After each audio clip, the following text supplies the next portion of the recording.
to so much of the world. Sir Percy Craddock, Mrs Thatcher's foreign policy advisor, is here, along with the writer Michael Ignatieff.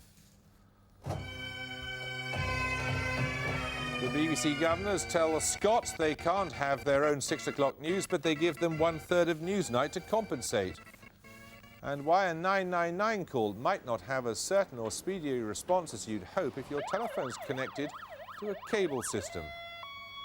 For 36 years, the people of Burma have lived under military dictatorship. In the past few months, that regime, which has denied the National League for Democracy the right to take the power they won in the 1990 elections, has cracked down on political dissidents. Foreign journalists are banned from contact with the opposition. But our reporter Sue Lloyd-Roberts travelled to Burma with her camcorder as a tourist.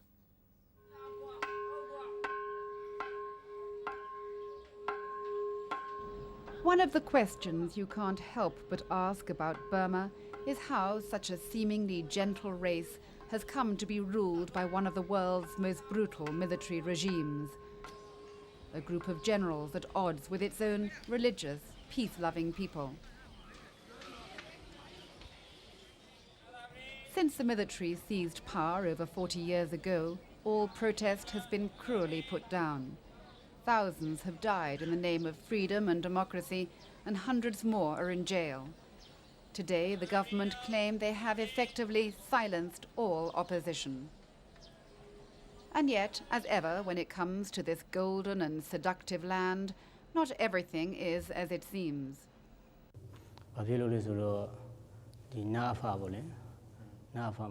We in the opposition have no trouble contacting one another. The government can't stop us. We use mobile phones and we have secret signs. You see, 95% of the people are against the regime. We are working in the struggle for democracy together with students and workers. Our opposition is not based on political belief, but it is based on right and wrong. We monks support the people because they are good. It is the government which is evil. UK Masara dares talk openly about his support for democracy in Burma because he, like thousands of others, has fled the country to Thailand. Here, along the paths leading to the Thai border, there's a steady stream of pro-democracy supporters, fleeing the attentions of Burma's military intelligence to join him. Their aim now is to work to overthrow the military regime from outside. This part of Burma is held by the rebel Karen army, an ethnic minority who've been fighting for independence from Rangoon for decades. On the grounds that your enemy's enemy is your friend, they've joined forces with the pro-democracy movement, and their soldiers protect the fleeing Burmese dissidents.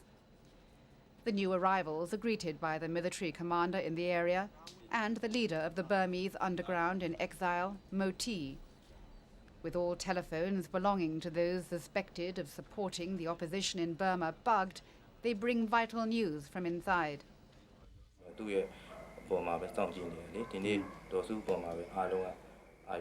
People are waiting for Aung San Suu Kyi to do something. They're poor and very afraid. They barely have enough money to buy food and clothes. The repression's been getting steadily worse over the last 10 years, and people just don't have the strength to resist. The Karen offer the only armed resistance left against the Burmese army. Over the last few years, all the other ethnic groups have surrendered. They claim to kill several hundred Burmese soldiers every month, but with only a few Chinese weapons left, which they've seized from the enemy, they admit that they're on the defensive.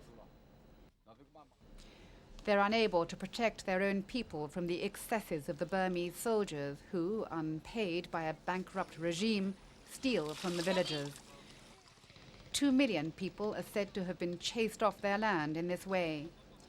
These refugees are now living in makeshift camps, still within Burma, but in the relative safety of the rebel-held areas. U Thin fled his burning village with 12 members of his family. The soldiers came to our village. At first they forced us to work and to become military porters, usually for 10 days at a stretch, but sometimes for longer. And so I didn't have time to tend to the fields, and I couldn't feed my family. Then they came and stole the food anyway. Then they returned, and burned down our village. I've heard they destroyed between 20 and 30 villages in our area.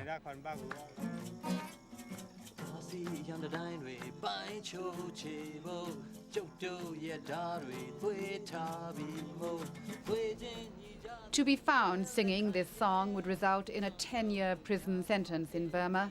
Moti and his companions were among the most prominent student leaders during the last uprising in 1988.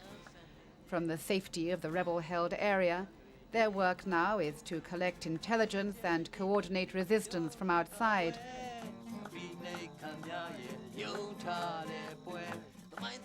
The song speaks of another imminent uprising of the oppressed.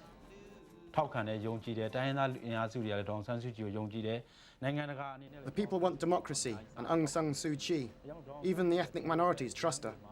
She has the support of the international community, which will be vital when we come to restore democracy and rebuild Burma. From what we know, the Burmese economy has never been in a worse state. There is now momentum for change. We're planning to mobilize the people into mass demonstrations.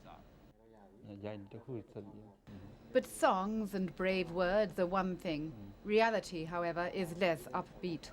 On his nightly call to underground colleagues in Rangoon, the news is not good. Okay, 54ယောက်လုံးစင်းကိုအမြန်ဆုံးလိုချင်တယ်။နောက်တစ်ခါကအခုနာမည်တွေရောပါယောက်ျားလေးပဲ2ယောက်မိန်းကလေး2ယောက်အမြန်ဆုံးကတော့ပို့ပေးဖို့လိုတယ်။နောက်တစ်ခုကလည်းဟိုတလောကနေပြီးတော့ဖမ်းကန်ထိသွားတယ်ကြားတယ်မလား။ဒီဖုန်းကြီး46ပါးဖမ်းကန်ထိတယ်။အဲ့ဒီမှာ10ပါးကပြန်လုံတော်မူသွားတယ်ကြားတယ်လေ။အမြန်ဆုံးတွေ့ပြီးတော့အမြန်ဆုံးစဖို့လိုတယ်။လုံခြုံရေးကိုတတိထားနော်။လုံခြုံရေးကိုတော့အားလုံးဟိုလည်းပြောလိုက်ပါ။လုံခြုံရေးကိုထူးထူးဆိုင်ကြဖို့ပေါ့နော်။ Okay. As I set off for Rangoon, I'm warned that although the underground inside Burma is expecting me, the situation has never been worse. In the latest roundup, all their leaders have been arrested, and it'll be difficult to meet with any pro-democracy voices there. Journalists are not allowed into Burma today unless they sign a declaration promising not to contact Aung San Suu Kyi.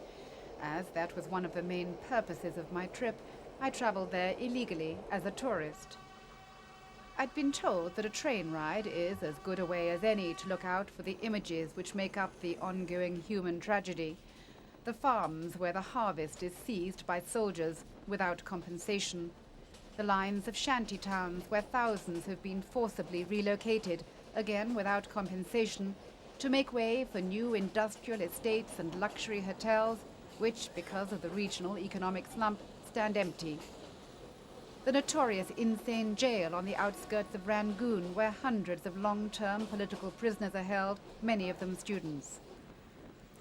After waiting several days for contact with the underground, I was taken at night to see one of the few student activists of the 1988 uprising still left in Burma, who had just been released after 6 years in jail.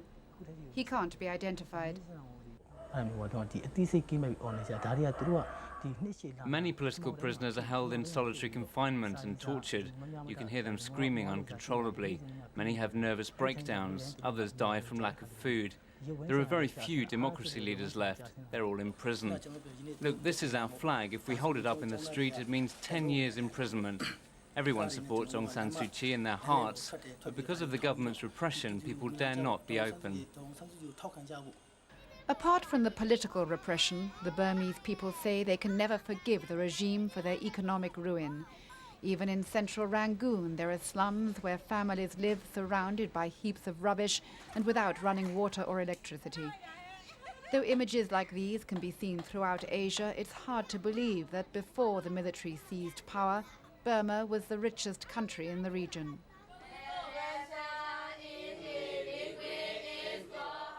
In one building, a makeshift school and a physics lesson for a group of teenagers. Fearing student unrest, the government has closed all universities and secondary schools for the past 2 years. This homespun school is the exception. More often, children are employed on mindless tasks to earn food which now sells at prices beyond the reach even of soldiers and civil servants. Other children can be found working as part of family teams on construction sites, although with the economic slump now affecting most of Southeast Asia, even these jobs are getting scarce.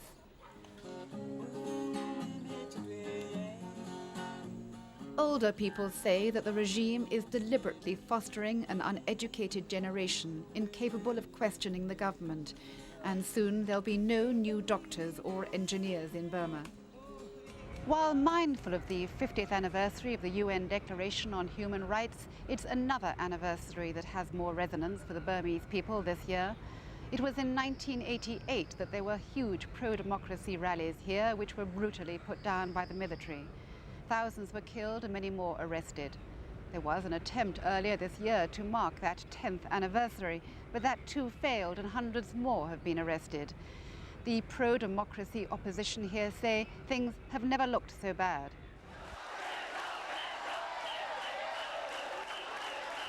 In 1988, the people of Burma tried to tell the military that they'd had enough of them.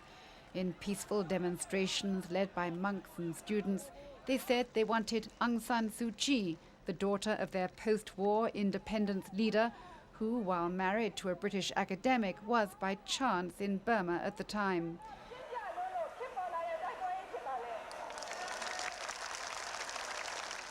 But there were few journalists in Rangoon and few pictures of the events which unfurled. Many more were killed in Burma's pro-democracy uprising than in Beijing a year later. But unlike Tiananmen Square, it has become the forgotten massacre. 2 years later, to silence criticism from abroad, the military called democratic elections. Aung San Suu Kyi's party won over 80% of the vote, a result which the generals chose to ignore.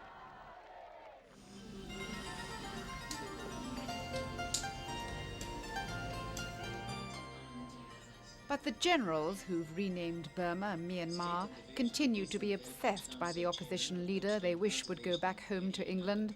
There isn't an evening TV news broadcast or a daily newspaper which passes without reference to that foreign stooge, that British traitor, and the damage being done by her National League for Democracy party. Everyone knows that NLD is taking one step after another to jeopardize prevailing peace and stability and progress made towards development.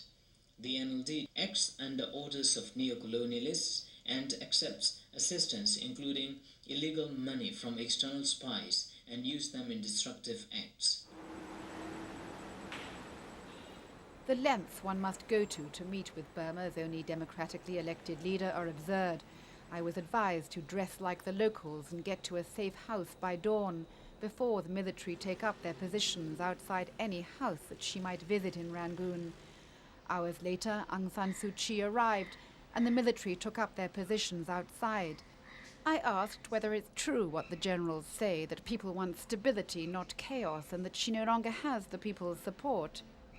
If we don't have the support of the Burmese people, why is it necessary to put our people in jail? Why don't they just let them out? There's nothing we can do.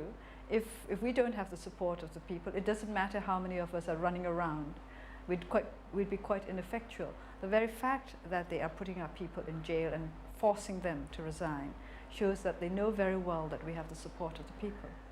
But aren't people now afraid to join your call for democracy? Aren't the memories of 1988 still alive? I didn't come here and say, you've got to work for democracy. It's the people of Burma who ask for democracy because they know that until they have the kind of political system that guarantees their basic rights, they will have to live in fear and insecurity forever. And nobody wants to live in fear and insecurity forever. But I'm afraid nothing comes free. I've always been honest to the people of Burma about that. Nothing comes free. And if you want something that is valuable, then you have to make payment accordingly. And this is what the members of the NLD are doing. They're paying very heavily in order that our people might be able to enjoy secure, free lives. Your personal sacrifice is an example? I never think of myself as sacrificing myself. I'm doing something I believe in. If you're doing something you believe in, you don't have the right to say, I'm sacrificing myself. I think that's very, very presumptuous. What about the international community? Is it doing enough? First of all, I think the international community has to recognize the situation for what it is. There's a tendency for people everywhere to think that any government that is in power, any de facto government, has to be treated in a special way simply because it has managed to get power into its own hands. And I think the international community must rethink this attitude, because after all, the tide of history is in favor of democracy, is in favor of the rule of people. So I think that international community must think of a country as its people and the aspirations of its people, not as a government. I think too many of them are inclined to think of a country in terms of its government. What is the message that you'd like to make on this, the 50th anniversary of that UN Declaration on Human Rights? The international community should recognize the fact that the present regime in Burma is breaking every single article of the Universal Declaration of Human Rights, and that they should take action in accordance with this knowledge. These days, it's difficult for Aung San Suu Kyi to get any message to the outside world. After leaving the house, I was followed, arrested, strip-searched and deported from Burma. Fortunately, we devised an alternative plan to get the tape of her interview out of the country.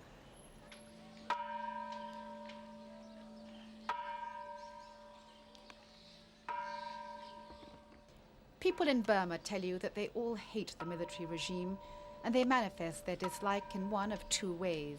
They either demonstrate openly and, more often than not, end up in jail, or they pray for change. At the moment, there's a lot of praying going on in Burma.